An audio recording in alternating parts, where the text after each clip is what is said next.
Welcome to Pale Blue Pod, the astronomy podcast for people who are overwhelmed by the universe but still want to be its friend. Despite it all. I'm Corinne Caputo. I'm a writer and a funny person, and I'm a friend of the universe and a friend to my co-host. That's me. Hi, friend. And hi, friends. I am Dr. Moiya McTier. I'm an astrophysicist, a folklorist, and a friend to you all, to Corinne, and definitely to the universe. I feel like it watches out for me. I've learned the word pronoia, which is like the opposite of paranoia. And I really do feel like the universe is just acting in my favor.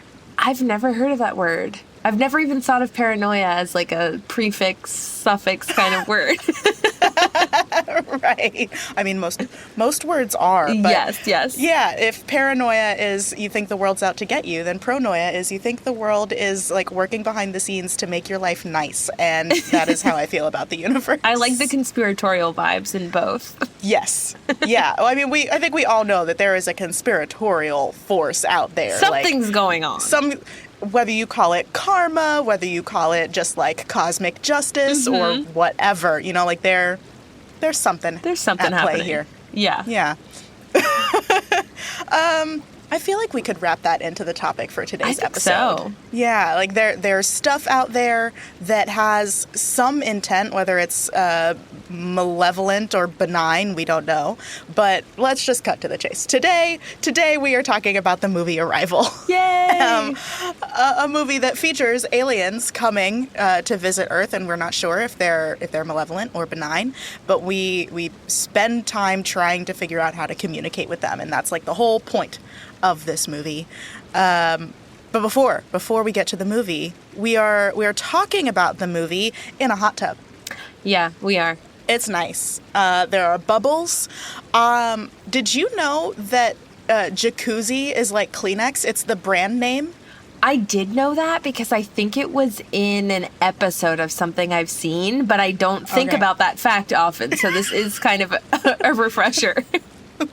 Well, I thought about it today when I was planning for us to come and sit in this hot tub. I was like, is it a jacuzzi? No, it's off-brand. No. This is a generic. This is a generic bubbly hot water tub.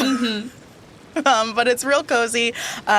We will not spend too long in here because that's dangerous. But I think like one good episode's worth is the right amount of time to spend in a hot tub. Yeah, totally. And maybe like this movie suggests, we could be absent of time.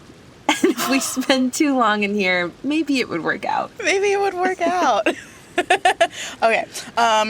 Let's get into the movie then. Was this your first time seeing it? I had seen it once before about a year ago, so it's really nice to see it again. And I loved it both times. Yay! Okay, I think I saw it when it came out in what, like 2017? 2016. 2016, okay, yeah. So I think I went to see it in theaters with my ex on a date night or something. Yeah. And he was a psych person, and so we ended up spending a lot of time talking about the psychological stuff in the movie afterwards, because there's not actually that much astronomy in it, even though it is, I guess, marketed as a first contact movie. Yeah. I was surprised. It is kind of more about the human experience, or just like experiencing life period, than it is about an alien invasion, which I liked. I liked that it was a new way to see an alien movie. Yeah, me too. All right, you want to tell us what happens for the listeners who haven't seen it? Yes, I'll give us a recap. The recap's quite long, so I might be jumping ahead at moments just so that we don't spend the whole episode in recap land. But we start with Amy Adams, who plays Louise, our main character. She gives birth to a daughter and watches her grow up, and sadly loses her daughter, presumably to cancer or some kind of terminal illness, and she's heartbroken and grieving. And we cut to Louise. And the daughter's like a teen? Yeah, she seems like teenage age in the hospital. Yeah. It's very sad. And we cut to Louise walking to her morning class. So she's a linguistics professor. And her students are kind of distracted, and everyone's like buzzing with something's going on. And it turns out A student asked her to turn the TV on. UFOs have landed in Montana, and there are more around the world. And class is dismissed. I love that moment, because every First Contact movie has to have that moment where the main character learns about the contact, and I just love seeing how the movies do it differently. Like, that was a cute moment. Yes, I like that it was almost like a regular teacher frustrated with, like, the kids being occupied with something else. But it's, like, the most significant thing that could happen. Right, she's like, oh, pay attention. Yeah. Oh, wait, I get it. Okay, so then the next day, Louise is at her office, and two men visit, and they're with the government, Colonel Weber from Army Intelligence, and Louise has worked with him before, and he tells Louise she's the first pick for translations for what these aliens are saying, and he plays her a recording of somebody speaking to the aliens, and it sounds like a low growl, and she says it's going to be impossible to translate. She needs to be in the same room as the speaker, which obviously Weber hates. But also, obviously, that's what has to happen. We'll get to this in the peeves. Agree. I hate this man. Yes, he really made me crazy. He asked her if she heard any words in that recording. Yeah. He hates that she wants information, which is very frustrating because it feels like someone who's been promoted to manager without, like, the experience of the people they're managing. Anyway, not to say that I think some people are great managers without experience, so we'll see. Anyway, point is, she needs to be in the room. And he kind of tells her that's like a no-go. And he says that he's going to go to Danvers, this other, like, prominent linguist. And she's like, all right, but ask him the Sanskrit word for war. And it's kind of like, okay. Right? So vague. I know. And I'm like, what is she plotting? But I love that you kind of learn a lot about the character in that moment of, like, she's just very competent and very sure of what she needs to get the job done. Yeah. She goes to bed and she wakes up to a helicopter in her yard. And it's Weber and his gang, and they say that Danvers said the word for war, which Louise translates to mean a desire for more cows, proving she's, like, more capable for this job than he is. Right, that she doesn't project her own interpretation of the world onto whatever she's translating, and which is also important. Very aware of the context of things. Yes. Which I loved. So she is whisked into the helicopter. She meets Dr. Ian Donnelly, a theoretical physicist, and Weber explains the goal is to find out what the aliens want and where they're coming from. And they get briefed, they get some vaccines, and Louise learns all the countries with UFOs, there's 12, are in touch with each other via, like, I don't know, the internet. And every 18 hours, there's a door on this UFO pod that opens up. The team goes in. They're wearing hazmat suits. And there's an interesting scene where we learn how the gravity works inside this pod. It's a little hard to explain, but they basically take a step forward, and instead of falling down, they rise. It's not even that they rise up. They're just like, now the orientation has changed and they are walking. Yeah, I think what happens is that essentially, like, the center of gravity is at the center of this giant shell thing. And when they're at the bottom, once they take that step, they, it, like, brings them, move towards the center of gravity, which overcomes Earth's gravity. Yes. Yeah. It is a very cool scene. It is that part I really loved. And I'm really curious how that was written on the page to communicate, like, what that's like. If it was written at all, it might have just been, like, left to, you know, the designers to do. But anyway, they arrive in this room inside this pod, and there's, like, this glass wall separating the aliens from her and the people. And it's like there's a foggy room on the other side, and two enormous cephalopod-like creatures, like enormous squids, come forward, and she meets them. And they're back on the base, and they disinfect, and on the news we see the world's falling apart, burning, riots, you know, chaos. Yeah. But she's working on it. People don't like it when aliens come to visit us. At least that's how we depict it in our media. Yeah, exactly. People are, I feel like, feeling a little uninformed of, like, what is the mission, what is the goal, and obviously Louise is working on it, but I doubt that they broadcasted to the globe that our number one linguist is on it. So... Yeah. Anyway, Fair. The next day they enter the pod again, and Louise has an idea. She brings a whiteboard and a pen, and she's like, they might not be able to understand our spoken language, but they might have a written basis for language. And she writes the word human, gestures to herself, and eventually one of the aliens replies with a circular symbol written in this, like, gorgeous black ink suspended in the fog. And this is a huge breakthrough. So Weber questions Louise's approach as always, and she defends it, and on the next visit she gets the aliens' names in symbols. which is very cool. And they decide to call them Abbott and Costello. Yeah. They call them Abbott and Costello, which is so cute. That's great. They're like, okay, so this is how they write it, but we need something that we can, like, call them. Yes, so, which I loved. And that night, Louise dreams of her daughter. And meanwhile, tension is growing among the soldiers in the camp. They're, like, kind of hating that they're not doing anything. And I think to them, doing something means war. So they're just feeling really frustrated. Anyway, Louise dreams of her daughter again. They're at a creek exploring. And weeks pass, and Louise and the Dr. Ian continue their work. So they assume that the pods are communicating with each other, even though they don't know how that's getting done. They have no idea why the pods chose these locations. They discover there's no correlation between what a heptapod, which is what they're calling them for their 7 legs, between what a heptapod says and what a heptapod writes. Mm-hmm. Yeah, they had a word for it. The writing is semasiographic. Yeah, semasiographic, which means that it represents meaning and doesn't convey sound. Mm-hmm. I had to write that in my notes. I know, I had it too. I was like, let me practice saying this. And then through another UFO site, they learned that the heptapod's writing is also free of time. So their writing has no forward or backward direction, which is like explains the circular nature of what they're saying. So it's called nonlinear orthography. And that makes Louise think that this is also how they process ideas. So Louise and Ian are studying the language enough to create their first reply. And they have this like little iPad of like symbols to kind of like craft messages back to them. And they must be using some sort of, I guess like today scientists would use AI.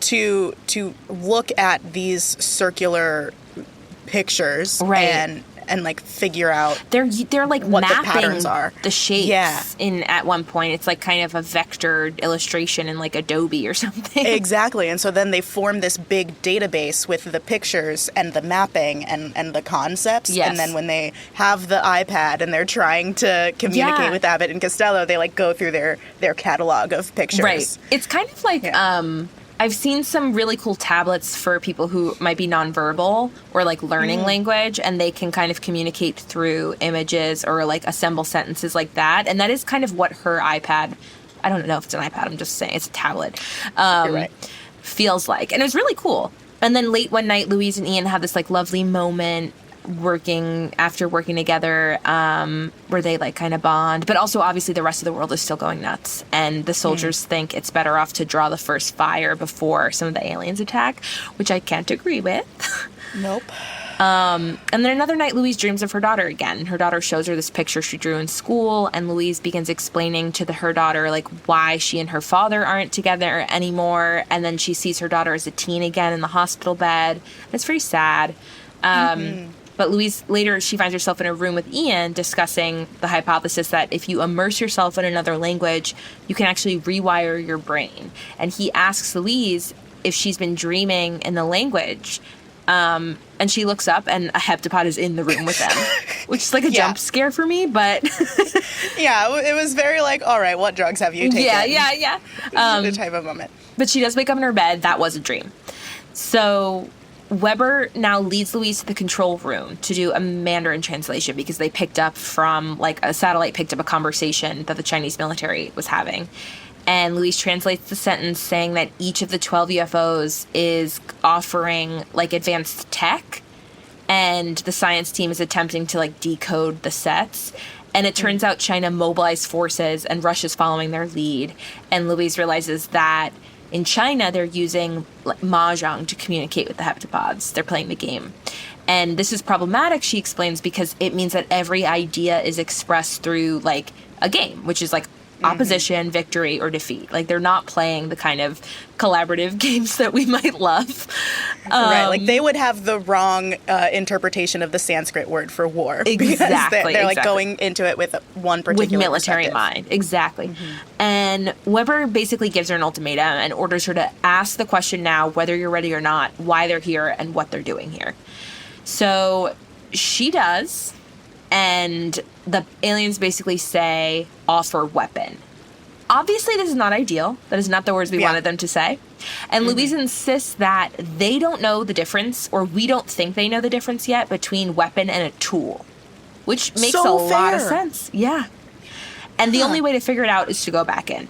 So back in the control room, it's chaos. Russia and China have received the same message, and they're interpreting it as a threat, and they've cut off their communications with the country's sites, and you, like, see their little Zoom windows go offline.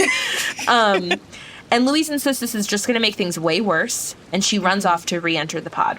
And several soldiers at the pod have, like, the ones from before who were getting frustrated, have, like, formed a mutiny.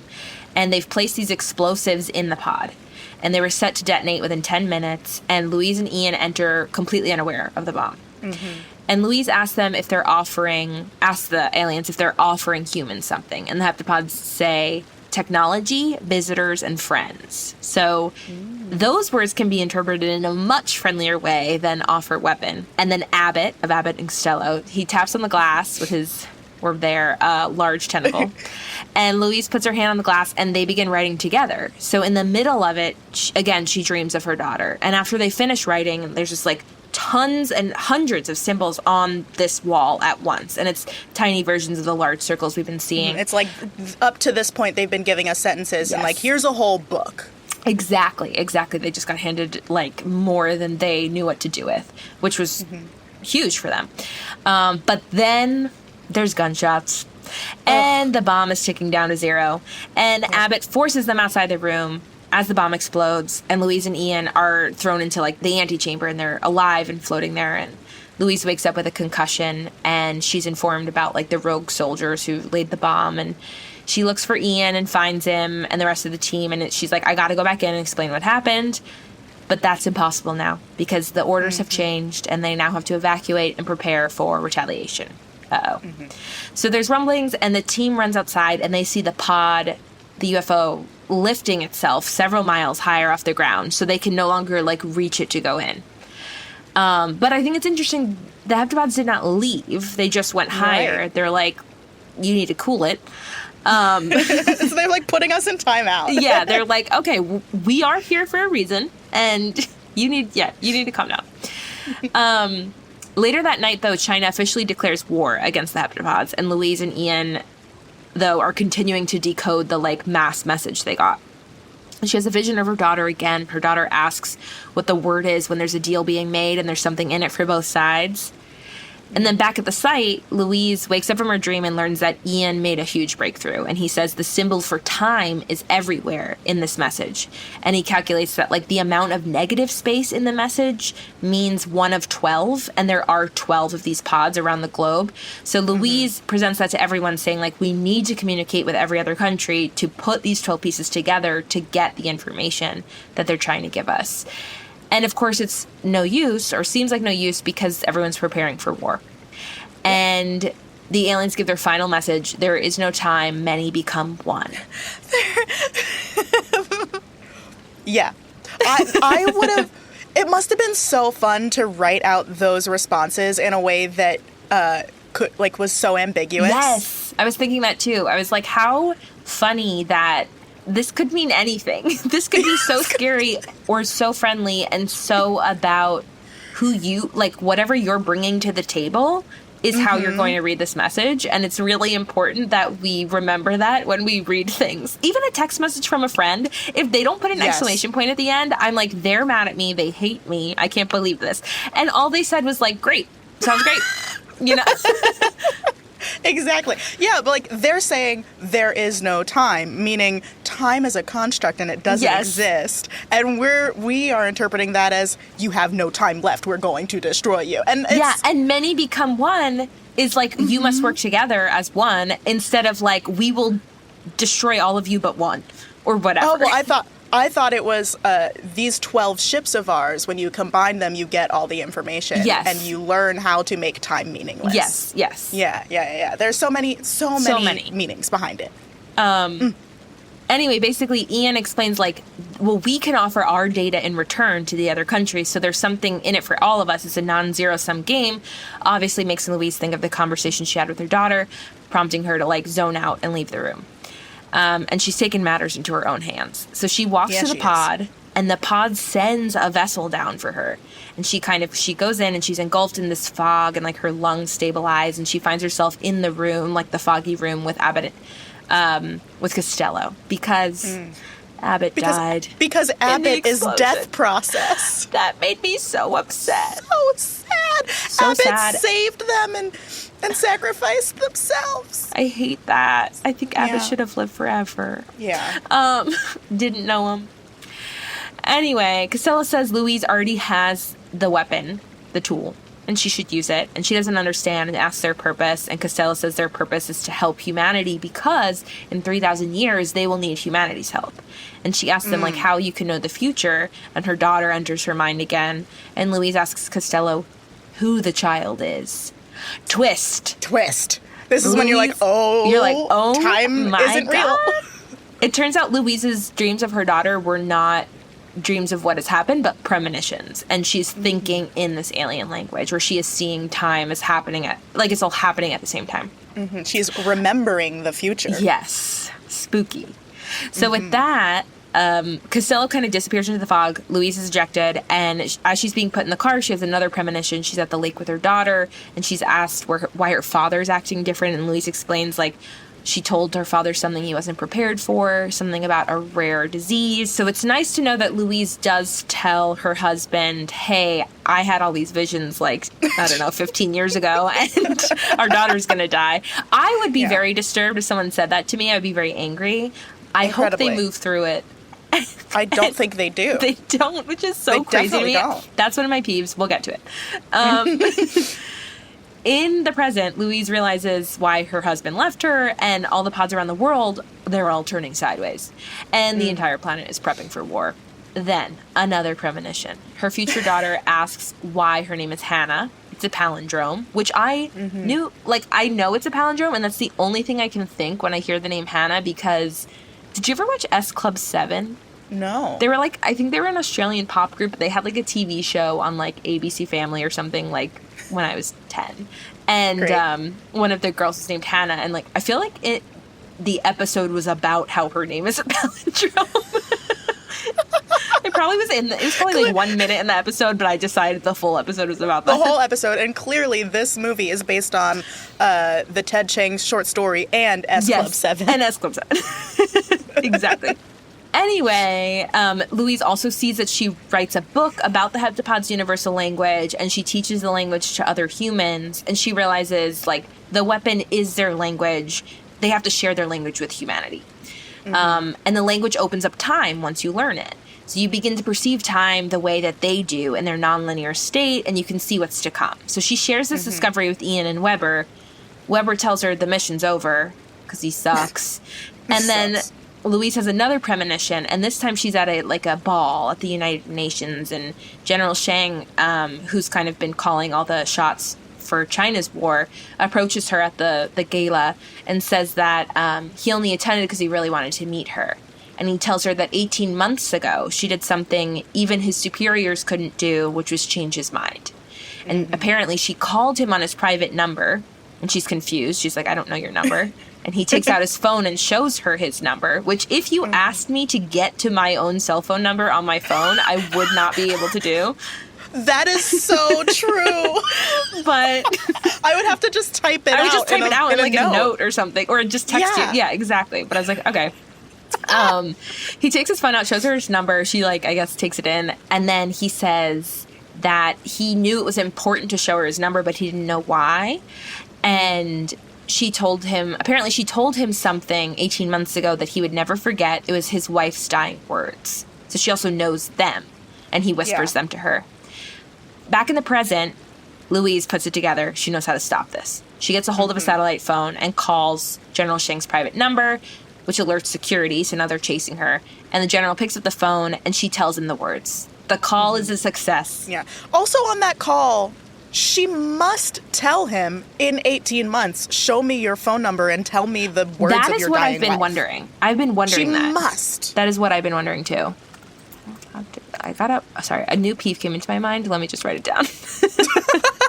I love when we think of things we hate while we're recording the show. And I love this movie, so pretty much all my hates are just why was that character so shitty? But necessary for the movie, but just morally bad. Yeah. Anyway, China pulls out from the attack. The other countries follow. The 12 sites agree to share their data with each other and complete the the puzzle. And the pods elevate and disappear into space. And Louise asks Ian if he would change his mind, if he could see his whole life start to finish. And he tells her that the most surprising thing that has ever happened in his life was not meeting the heptapods, but it was meeting her. And you know, this is her adorable husband, and he's going to be the father to Hannah, who will one day be here, and they hug, and Arrival. And that's Arrival. And then there's that post-credit scene where they're like, and you get to see their budding romance, and then he asks her, "Do you want to make a baby?" That is insane to me. Insane to me.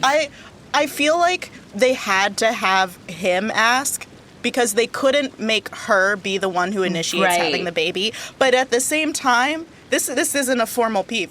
But if anyone ever leaned in close and whispered, "Do you want to make a baby?" I would... You know, it's not a peeve. I would be so... I mean, it is a peeve. It's more of an ick. It's like... It's an ick, you're right. It's not a peeve, it's an ick, and it's rare, and I'm glad they left that for post-credits. I feel like they put that in the post-credits for people who needed something more explicit in the ending, who needed, like, okay, Ian is the dad of Louise's baby, which I didn't need. So the people who didn't get the subtle hints. That's what I'm thinking. I'm thinking they were like, just to be clear, this is the husband. Yeah, that's a good point. They really needed to be careful about how much they signposted in this movie, because there's a fine line between hitting us over the head with, haha, time travel, everything at once, and letting us come to the story on our own. Yes.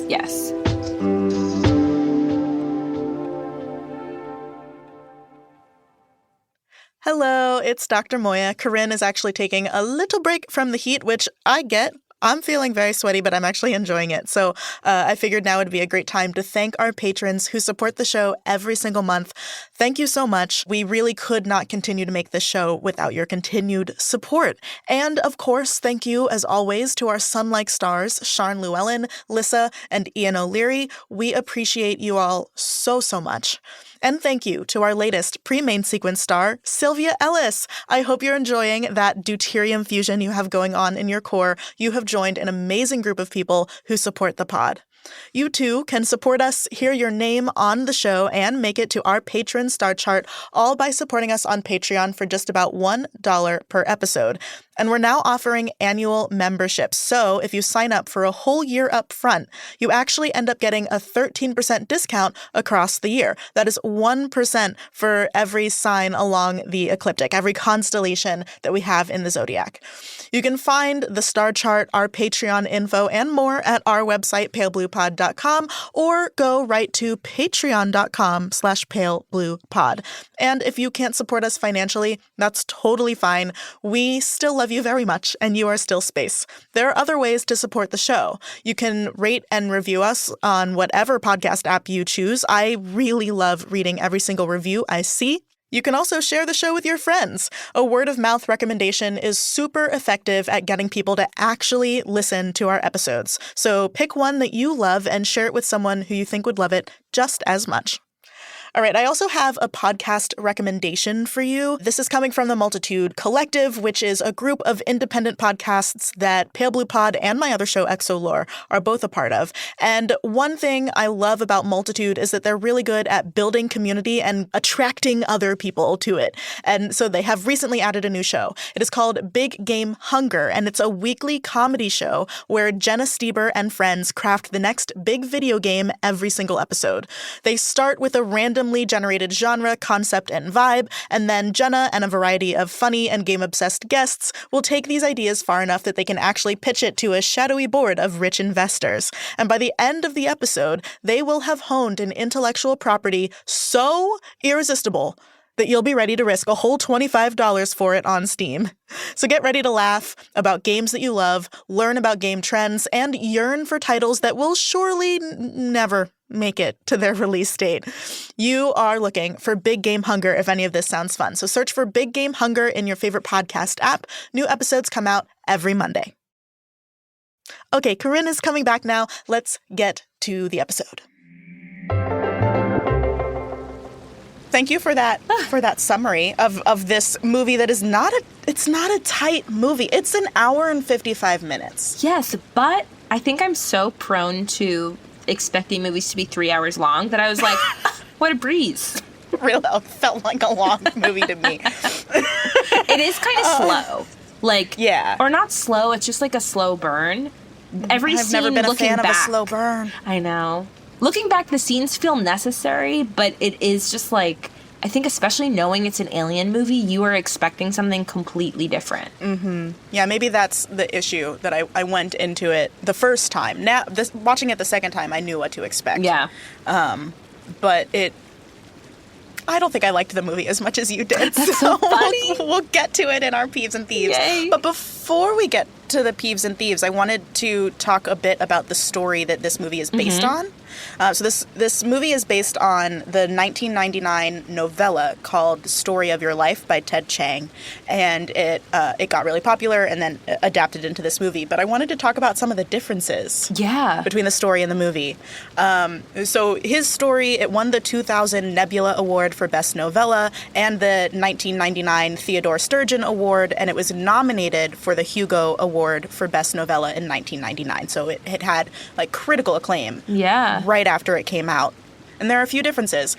In the book, it's not 12 objects that visit Earth, it's 112. Oh my God. Yeah, which I think would have produced even more panic, so I understand why they dialed it back for the movie. And those objects, those 112 objects, weren't holding the heptapod aliens. They were instead like telecommunication relay places to relay information up to the aliens, the heptapods who were in orbit around Earth. Okay. So that whole like explosion and Abbott dies would not have been a thing in the book. Ian's name in the book is Gary. I like the change. Sorry to the Garys listening. I do too. And it makes me think, like, what do the movie producers know? Like, what psychology books are they reading that tell us it was a good decision to change from Gary to Ian? Because it was a good decision. You and I both agree on that, but I don't know why we both know it's a good decision. Here's what I'm thinking. Gary, when did SpongeBob come out? Because the story came out in 99. SpongeBob premiered in 99. So Gary was a totally different name. Oh. This is, I mean, I don't know what the fuck I'm talking about. But I'm saying, but here's what I'm thinking. Corinne, that's now the official answer. They changed it to Ian because they didn't want the association with Gary the snail. SpongeBob repurposed the name. Oh, that's hilarious. So his name was Gary in the novella, and he was also like more involved with the work. In the movie, he just kind of seems like Louise's assistant most of the time. Yes. Like he's a theoretical physicist, I get that, but like he's just there to act out the verbs that she's teaching the heptapods in the movie, is what it seems. In the book, he actually tries to teach the heptapods some physics concepts, including there's this concept about time relating to photons and how photons always travel the most efficient path, like the shortest path to a destination. Okay. And then Louise goes, but then the photons would have to know where they're going. Which is not true, and I don't like that argument, but whatever. So because he's trying to teach them those physics concepts, he's actually one of the first ones to realize that time is different for them because they get that concept right away. Okay. Because for them, they do know where something is going to end up before it starts going. Oh, okay. Interesting. Mm-hmm. In the novella, they are not Abbott and Costello. What are they? I think you're going to prefer these names. They are called Flapper and Raspberry. Wait, why? I don't know. That's so funny. I like the change. Really? Okay. Yeah, because I think that Flapper and Raspberry are a little too, like, to me, they're too much like pets. And Abbott and Costello put it a little more on like a peer-to-peer. Oh, that's smart. Okay, I like that. All right, then I was wrong. And then I guess the last and maybe biggest difference between the book and the movie is that in the novella, the reason for the heptapods visiting is even less clear. Oh. The book ends when they just leave one day, and the book really is supposed to be more about the human element and Louise developing this new relationship to time, and then questions around free will versus predetermination. Sure. So it deals even less with the intention of the aliens, but it seems to me like a less satisfying ending for a movie, so I understand why they would add in all of that purpose for the aliens. But the novel just ends after Louise has learned enough of the language that she stops seeing time as like a causal, linear thing. Oh, and that was all they... I mean, I don't know if they had a goal, but I guess that was the goal. It's unclear. Like, I haven't read the short story. I was just reading summaries, but it looked like she didn't get to the point of asking what is your purpose on Earth so that they could say they wanted to share the language. It seems like maybe like there's just no purpose given in the novella. Okay, that is kind of good to know, because if there was I don't think that 3,000 years from now we'll need your help is a good enough reason. Yes. Like that was added in. And we'll get to it, but that's good to know that they also didn't have a reason. Yeah. So with that in mind, maybe that'll help inform some of our peeves and thieves. But let's start saying our peeves. Do you want to go first? Okay, this one happens kind of in the beginning. I don't really understand how a helicopter can land in your yard. They go up and down. They don't need a runway. Right, but I guess I mean more like size-wise. What kind of home are we working with here? Where the government can just land? Girl, did you see her house? It was insanely big, which I don't understand. Obviously, parental money. But I think I'm just peeved that is some people's lives. And I go back to my... Obviously, I'm in the hot tub now, but I go back to my little apartment with the squirrels in the walls. I'm like... Wait. Yeah. That's a good point. A helicopter couldn't, like, land on the street in front of my apartment. Get it. Academia, like, linguist professors are not rolling in it. I don't know. Oh, that's such an astute observation, because her house was my first thief. But now I'm like, yeah, that's generational wealth. Obviously, the house is amazing. Obviously. And maybe she's renting. What do I know? They don't tell us where she is. No. Like, they don't actually give a lot of contextual information. We don't know when this movie is set. We don't know where anything is except for that one pod Moiya. in Montana. You don't need to know when. That's one of my peeves, but I want to go in order of the go in movie. order. So we'll go. Okay. My first peeve. So Weber comes in and he explains that they've worked together because in the past, Louise translated some Farsi for the military. And my first peeve is, surely the military has people inside who already know Farsi. Why did they need to bring in an external linguist interpreter just to translate some audio clips in Farsi?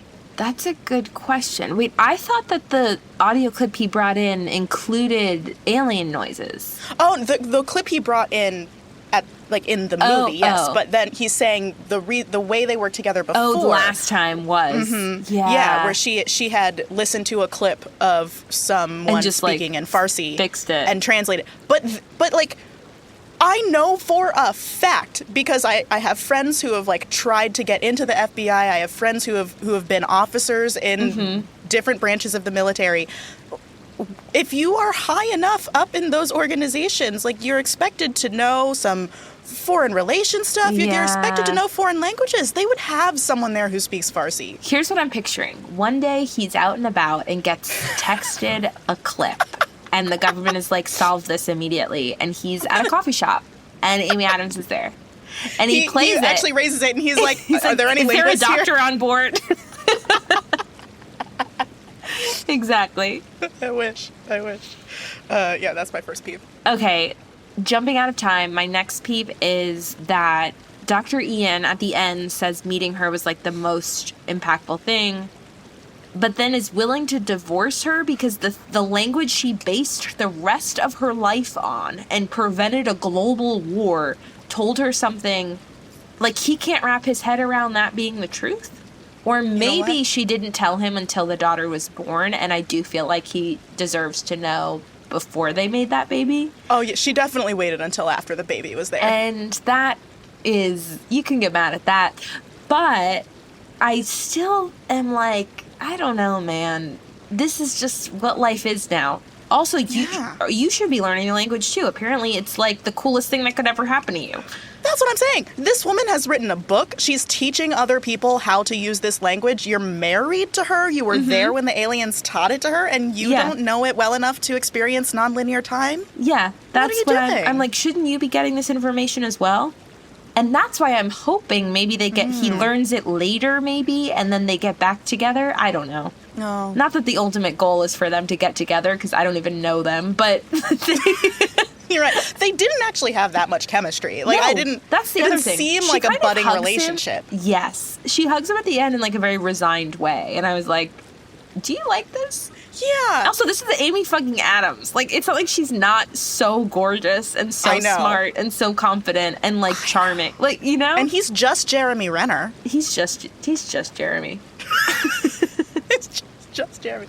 Oh, yeah. You know what? He's a bit of a scrub. If I'm just gonna be honest. Like, compared, it's just slightly scrubbish. Yeah. Flop. My next peeve is just in general the lack of mental flexibility and imagination that people have when it comes to an alien language and culture. Totally. There's a bunch of this in the movie. They are constantly projecting their human lived experiences onto these aliens. And it happens when Ian, not Gary, when Ian is talking to some scientist at another site, and he learns that the aliens had trouble comprehending algebra, but they could understand higher order concepts and like prime numbers. Yeah. And Ian goes, well, that makes no sense. It's like, why? Just because we figured out algebra before prime numbers and like calculus doesn't mean that every other being in the universe would. And Weber. I'm gonna wrap my hatred for Weber into this peeve because there's so many times when I don't know if he's being willfully ignorant or if, like you said, he's just been promoted without actually learning anything. But he truly doesn't understand how language acquisition works. No, and he keeps questioning her at every stage. Yeah, they made the military people like so one-track mind people. It's kind of just like rude to the military.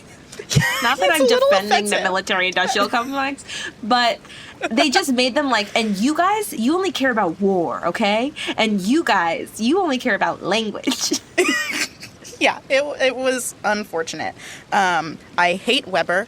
The audacity of that man to play a staticky audio recording of some alien grumbling and then ask her if she had heard any words. That happened in the first, 2 minutes of the movie. I can't believe he traveled for that. I'm kind of surprised that he didn't send somebody. That's a good point. Not really a peeve, but curious about that man. Obviously, his ego's huge. Facts. He just sucks. This peeve is not... This is kind of tied into that peeve, which was that I'm just so disappointed. And this isn't in the movie. This is just in humans. How willing we are to go to war. Yeah. And it's so fast. Obviously, aliens descending is one of the craziest things that could happen, and we have these 12, floating ships around the planet, but I just feel like maybe the first answer isn't to shoot something? I don't know. Yeah. Call me crazy. We are so scared as a species. We are so scared and angry and possessive that we are immediately willing to jump into war against other people, and we're immediately willing to assume they want to fight us. Yeah. It just makes everything feel so, delicate in a way that gives me a lot of anxiety. Yeah.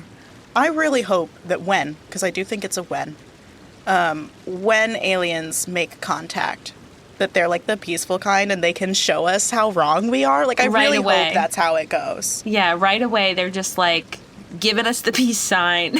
Yeah. It's all cool, man. We're just here to visit. We're just here. I want them to come and just like boop us on the nose and be like, you silly humans. First of all, we mean you no harm. Second of all, you could not hurt us if you tried. Yeah. Totally. Okay, my next peeve is that the door opens every 18 hours to get into these things. Especially in a movie where the point is to let go of time as a construct. Like, they don't tell us when this movie is set. Mm-hmm. They don't tell us how long it takes Louise to learn the language. We're given, like, perhaps months as an order. But they are so vague about every other time thing except for this one. And I'm like, why? Yeah, I don't understand the reason. I know I didn't like the 18-hour thing either, and I think I just deleted that from canon. I was like, no, that's not true. They can go there whenever they want. And they used it as a way to explain or to learn that the aliens have a different atmosphere from ours. Yeah. But then Louise goes in and breathes the atmosphere anyway, so... Yes. I truly don't understand the point of having that 18-hour window. It does feel just weird. Yeah. Okay, this is a peeve we mentioned, but what the hell are we going to help them with in 3,000 years? Like, what could we possibly have that they don't? Like, they... Maybe they'll need to go to war in 3,000 years. Yeah, and they're like, you know who was so good at this? Yeah, that's like, what do they need us for? That was just shoehorned in. Like, there needs to be a reason. Mm-hmm, yeah, for the movie people. They're at about an hour in, there's a kind of big exposition dump where Ian is explaining like what they've done to try and communicate with the aliens, what they've learned so far. That's where we hear the semasiographic word for the first time. And I want less exposition dump and more montage. Specifically, montage of them learning the alien language, because I want to see how they actually developed those higher order concepts and terms like death process or technology. Like, was Ian pantomiming dying for them to learn what death is? Like, I just wanted to see more of that, because to me, that's the point of the movie, is for them to learn this alien language, and then we get very little of them actually learning the alien language. Yeah, that was fascinating to me, and it did feel like it was being held back for some reason of like, wait, I need conceptually to understand, which that is one of my peeves, and it's not really about the movie. Again, it's a more self-confidence thing, which is I'm not sure I can understand this. The language? Yeah. Oh, yeah. I'm like, I don't know. If you showed me this shape, it's because it's not real. Thank you for reminding me of that. I'm like, wow, if I saw that shape, I would be like, cool, weird shape. Well, I have a very big last peeve that we will get. Yeah. My only other peeve was how mad I am at the soldiers thinking that the answer was to bomb something that didn't hurt them yet. Yeah. Again, humans' proclivity towards war. It's really sad.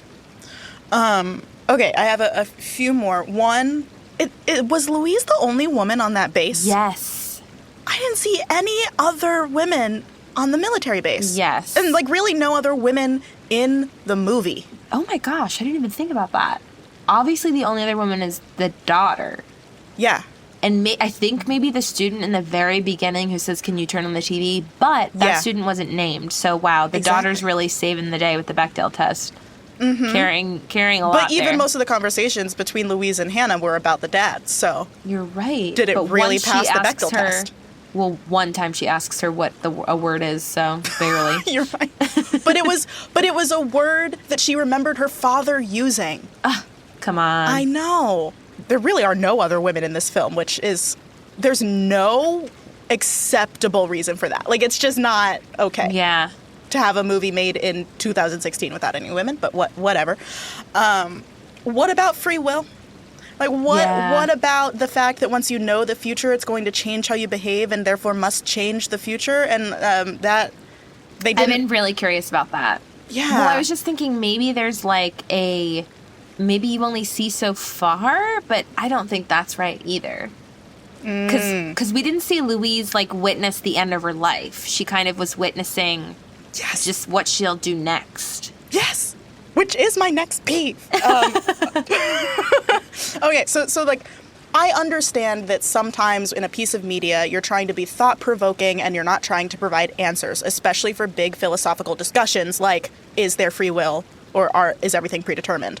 But she could have at least questioned it. Like, we could have seen Louise start to ponder, but she didn't. So that's a peeve. To the point about us not seeing the end of her life, why don't we see anything after the baby and the man? As if her life is over after the baby and the man are gone. I would have been so much more interested in this if she really did see her whole life at once. Because and they were not trying just to trick the us. life that Hollywood cares about. Because it was a story device to get us to think that she already lost her daughter when she hasn't. Yeah, it was also kind of serving for the story. I think I have the same questions as you, but for me, it's more like, oh, I wonder how that works in this world, and not like a failure of or not failure is too strong a word, but like of the storytelling. I think I like what they did tell me. Okay, nice. Are you ready for my big Drum peeve? Ultimately, this peeve is that I think the movie Arrival has been misgenred. Ooh, yeah, I would agree. So the whole idea that Louise could start experiencing nonlinear time just because she learned this nonlinear chronological language is based on the Sapir-Whorf hypothesis, which they did bring up in the movie. It's the idea that your language shapes the way you experience the world. That has since been debunked. It was like popular in the 70s, 80s. I don't know. It's like been debunked. Like there's a little bit of this. Yeah. You know, like if you've never learned the word for the color blue, then they've like talked to little kids who don't then call the sky blue. Right. So it's there a little bit, but definitely not to this extent, which leads me to believe that this is actually a fantasy movie, and that the heptapods are an actual alien species from a different planet, and all of that is governed by the rules of science. But I think they are using magic. I think their language, this weapon/tool that they were trying to give humanity, is a magic system, and that's why it's not actually their written language. It's their magic system that has nothing to do with their spoken communication. And that is how they're able to, like, transfer their ability to make the shapes over to Louise when she's on the other side of the glass divider. Oh, yeah, like, originally, I was like, okay, sure, maybe they grew up on this planet that has this really cool atmosphere and they developed the ability somehow through evolution to control the fluid dynamics of the medium around them. But they transferred it to her, which means it's not biological. It's magical. They have a magic system and they turned her into a witch.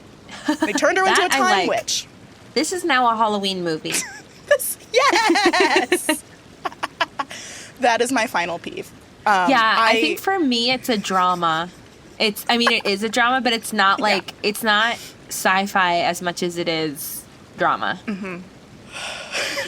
Okay. We don't just say the things we hate about the movie. We also say the things we love about the movie. And Corinne really loved this movie, so I expect you have some good thieves. The things that have stolen your heart. I don't have a ton because I just overall liked the movie. I thought it was like, I think it was an emotional drama for me where I got tossed by the twist, and I liked that. Okay, but a few things I did like. I liked that the aliens were nothing like us. I think we've seen a lot of movies where the aliens are humans with gills or something. And I liked that they were just extra large squids. Yeah, that's also one of my thieves. That's a good one. I liked Amy Adams' performance. I think that I think of her as someone who's like cheery. Obviously, I think because I really came to know her through Enchanted. Yes, I was going to say that. Yeah. And she's very good at that role, but I think this made me kind of feel more. And I liked the character Louise really standing by what's right. Her work was never about ego, and it was always about competence. And I think from the beginning, like even her asking Weber to get the Sanskrit word for war, I think she just demonstrated her competence at every turn, and it's very unfortunate that she was not trusted with that always. but I really liked that she was here to do a good job. Nice.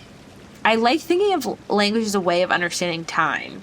And I don't know in practice what that would feel like or be for me, but I thought it was like a fun exploration of the kinds of information we can get from aliens in fiction. Of like, what if the aliens don't bring us tools or spaceships or whatever, but they like teach us a new way of thinking? Yeah, like just a monumental perspective shift. That's nice. Yeah. I liked that if this happened, all the countries were essentially on a Zoom call. Like, the laptop showed just, like, 30 little boxes, or 12 boxes, I guess, and they were labeled, like, China, Russia, like, not labeled, like, I don't know, Corinne in the corner of Zoom. Right. It's a good moment of collaboration that we don't get to see often. Exactly, and it reminds me of the early, like, COVID days when there would be, like, an article published about how all the doctors around the world were, like, literally planning vaccines on Zoom. Mm-hmm. I just like collaboration. And then I really liked that Abbott died, presumably, like, knowing he would. Oh, yeah. I was sad he died, but I liked they went down there. They knew this was going to happen because of how they understand time, but he felt he was still essential to the transfer of this tool and the eventual need for the humans, that it was worth doing. Maybe inherent in learning this language is also some sort of, which is a magic system, as we have established. Maybe inherent in that process is also some sort of commitment to not changing your actions after you understand it. Yeah. And, I'm thinking more that there's not that there's an absence of grief in this language, but there's kind of a forgiveness for death. An acceptance. Yeah. An acceptance of, like, there is still time that will be spent with each other, even if it's not every moment. Well, I wonder if part of that is, like, I think what makes death sad for us is that after a person dies, they are gone. We don't get experiences with them. But they don't experience causal time. They experience teleological time, everything at once. So after a person is dead, you can still, like, experience your old memories with them. Right, in a more real way, yeah. And I know we've been talking about doing Interstellar, but there's kind of like a similar time thread in that movie, too. Yeah, and those are my thieves. I think it was I agree that it's not a sci-fi alien invasion movie. I think it's like an indie drama. And I do like that. With magic. With magic. With time magic. I did watch this, hi. And at the end, that's probably why it felt extra long to you, too. Probably. Well, time is meaningless, so it was long and short. But at the end, I had what felt like such a profound revelation, where I was like, this isn't science. They're sorcerers. That is great. Yes. My thieves, you listed the big one, which was that they didn't have just a plain humanoid-looking alien. I love that. We already talked about Louise's house, which is gorgeous and is definitely making me wonder, like, how is she affording this? I did think that the movie had a cool narrative structure. I think that we are so used to chronological narrative storytelling. It's nice that they had to move around in time in order to not give the twist away too soon. Yeah. So I did like that. Sometimes I like to think of the shape of a story, and most stories are straight lines, and this one is not, and I like stories with weird shapes. Yeah, I like that they played with our bias as an audience, of just, like, knowing that we will think this is a flashback. Yeah, it was good on their part. And then I love that throwaway line when they're trying to figure out why the heptapods chose the landing sites that they did. And Ian is like, it could be that all of these sites have very few lightning strikes, although they're like, that's not without exception. The other leading theory is that this singer had a hit song in each of these cities in 1980. That, I feel like, yeah, that's it. That's got to be it. That's so funny. Overall, it was a good movie. I don't think I need to watch it a third time. I'll probably watch it in a few winters. Oh, probably like 2 years from now. Well, it's a Halloween movie now. It's a Halloween movie. Oh my God, you're so right. Next October, we're all watching this again. Here we go. So that being said, are you ready to score Arrival on our rubric? For those of you who have not joined us for a movie review episode before, we have 5 categories. We're going to judge this from 1 to 3, heptapods? Shells? What do we want to score this on? I think heptapods. Okay, so in each of the category, it can get 1 heptapod, which is bad, or 3 heptapods, which is good. The different categories are story, self-explanatory. There's also scenery, which tells us how it looks, what was the writing like. We want to know about the steaminess of the movie. We're going to judge its scientific accuracy, and then we're going to judge how soothing the movie is. Yes, so let's get started with story. Story. I have a lot of questions about the world that this story exists in. But I like the little slice that they told. Yes, I agree. I think it's a really great story. I think it was told well. I just want more information, but that's not new for me. I would happily give it at least 2.5 stars. If you want to give it 3, I'll give it. I was going to say 3. But average, because I was like, I think Moiya's going to give it 2.5. I don't think we've ever given 2.75 heptapods, but... There's a first time for everything. Great. What about scenery? I loved the scenery. It's a good-looking movie. It's a really good-looking movie. You really feel like when you're in her house, it feels kind of like foggy, and you're thinking she's like in grief, and that really... I really felt that. And then in the foggy world of the ink writing of the heptapods, I loved the scenery. And I loved the ship. Like the UFOs that came down were really beautiful. And not playing into overdone UFO stereotypes. No. It really felt like, did you see Nope? Nope, but I want to. Yeah, it just felt kind of like imagining UFOs in in a plane that does not exist for how we picture aerospace vehicles. Just not how we do planes at all. Yeah. Okay, so we are in agreement that the production, the way it looks, fantastic. Yes. The writing, though, do we feel the same about the writing? I liked the writing. And I was reading about, what the last words of the wife were that she told the general. And the screenwriter didn't write that. And then the actor was like, no, you have to write it. I need to know what this is. And then he was like, oh my God, these are the most important words of the movie. And now I have, he kind of had this, out. He didn't have to write it. And then he did write it. And I just liked how the words were, I think he said, in war, there are no winners, only widows. Oh! Which I loved. Oh, that's so good. And we didn't even hear it. Yeah, we didn't hear it. That's nice. That's so I'm a 3. I feel like they worked on the writing. So 3? Yeah. Yeah. That's a 3. Steaminess. This is where it's going to lose points. Absolutely. There was nobody hot. There was no. I did not care if she got together with Ian. In fact, I didn't really want her to get together with Ian. Yeah, I was just kind of you're so much more interesting than the person you're about to date. If I want to have you over for dinner, but not him.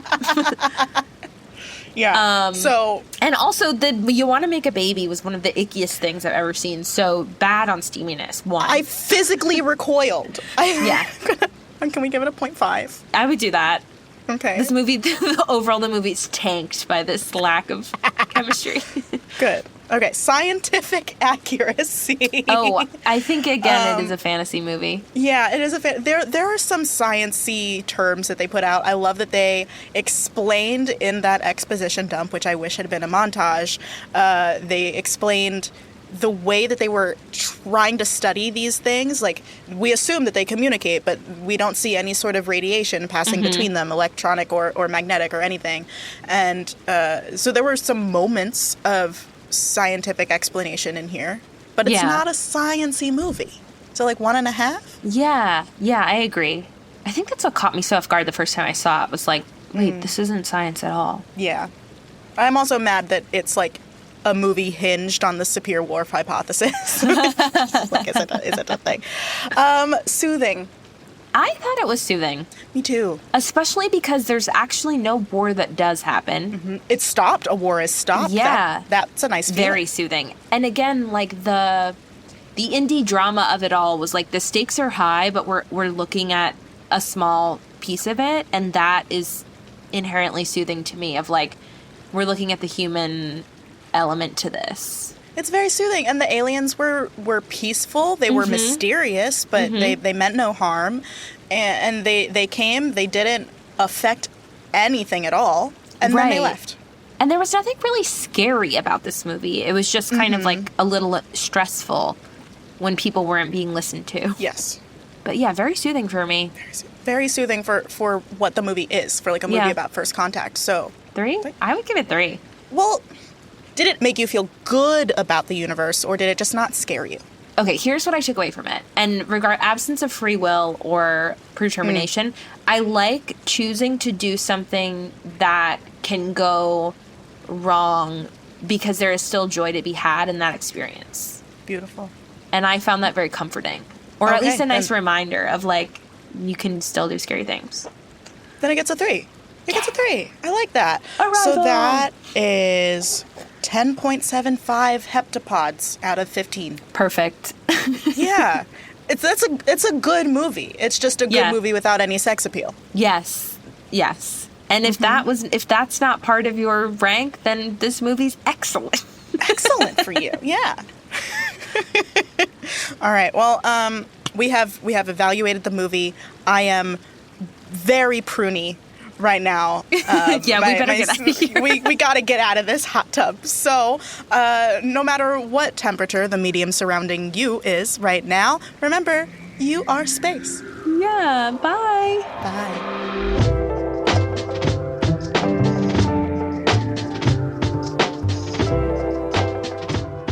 Pale Blue Pod was created by Moiya McTier and Corinne Caputo with help from the Multitude Productions team. Our theme music is by Evan Johnston, and our cover art is by Shay McMullen.